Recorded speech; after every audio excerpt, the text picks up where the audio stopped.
Bonjour à tous. Aujourd'hui, nous allons revenir sur le match Barça-Valence, une victoire 4-2. Fermín López a ouvert le score de la tête après le premier quart d'heure, mais Hugo Duro a égalisé sur une erreur de Ter Stegen. Pepe Lou a permis à ses coéquipiers de mener en marquant un penalty avant la pause. Puis, au retour des vestiaires, Lewandowski a remis les deux équipes à égalité sur corner, avant d'offrir la victoire aux Catalans en fin de match. Nous allons revenir sur tout cela aujourd'hui. Xavi commence le match avec Ter Stegen au cage, Cubarsí, Araujo, Koundé et Cancelo en défense, Christensen, Fermín et Gundogan au milieu, et Lewandowski, Rafinha et Yamal en attaque. Dans l'ensemble, ça aura été quand même assez dur. Je trouve qu'il y a beaucoup de déchets et on sent rapidement que certains joueurs ont déjà lâché la saison comme s'il n'y avait plus rien à jouer. Les Catalans prennent rapidement le contrôle du jeu, mais s'exposent au contre des joueurs de Valence. Dans la foulée, Rafinha centre fort vers la tête de Fermín López, qui ouvre le score. C'est son 8e but alors qu'il dispute sa première saison avec le Barça. C'est vraiment un joueur différent des autres milieux, il a un profil à part. Il amène beaucoup de verticalité, tout en étant toujours obsédé par le but. Tout commençait bien malgré un match poussif, mais Valence va profiter des erreurs de la défense. Hugo Duro est envoyé en profondeur et prend toute la défense de vitesse. Ter Stegen sort et se fait chipper le ballon alors qu'il tentait un dribble sur Hugo Duro. L'attaquant ne fait pas de pitié et égalise dans le but vide. Ensuite, Araujo va arriver en retard et commettre une faute sur Pepe Lou, ce qui va permettre à Valence de mener 2-1. Araujo doit vraiment accepter parfois qu'un joueur offensif puisse passer devant lui, qu'il puisse perdre un duel ou autre. Pour lui, c'est soit il gagne le duel, soit il embarque tout sur son passage sans réfléchir.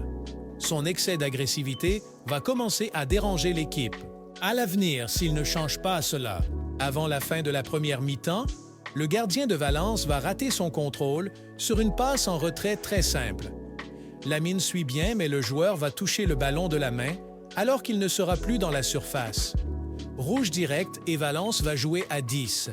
La mi-temps arrive et on peut directement constater que durant le match, les relances ne sont pas au point avec ce double pivot.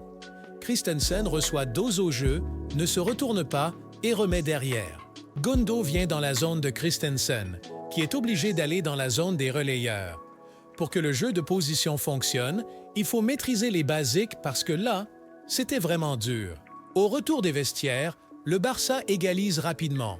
Sur le premier corner très bien tiré par Gundogan, Lewandowski coupe de la tête au premier poteau et marque devant Domenech. Le Barça parvient à marquer une nouvelle fois de la tête, sur un corner repris dans un premier temps du crâne par Araujo. Le ballon revient sur Lewandowski, qui place un coup de tête rageur pour signer un nouveau but. Lewandowski signera un triplé, en marquant un coup franc enroulé dans les arrêts de jeu. Malgré un match sans enjeu, mention spéciale à Lewandowski qui se relance dans la course au Pichichi.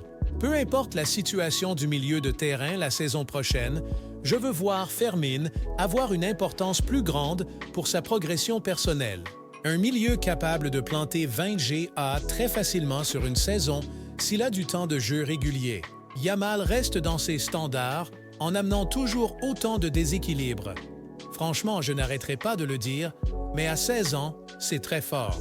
Pedri aura aussi fait une bonne entrée dans l'entrejeu et avec un tacle décisif en fin de match. Dans les joueurs décevants, on a Cubarsí. Je ne vais pas lui tirer de coups de gueule car c'est la première fois, mais aujourd'hui, il a vraiment été en difficulté. Et Ter Stegen, franchement, pour un capitaine, tu sais bien que tu sors de 2 mauvais matchs et tu tentes des trucs comme ça, c'est dommage. Il aurait pu tuer le match bêtement pour rien. Mais on retiendra surtout que le Barça reste devant Girone au classement avant leur opposition ce week-end. C'est tout pour cette vidéo. Merci de l'avoir écouté. Pensez à liker, donnez votre avis en commentaire sur ce que vous avez pensé de ce match. Prenez soin de vous et Visca Barça!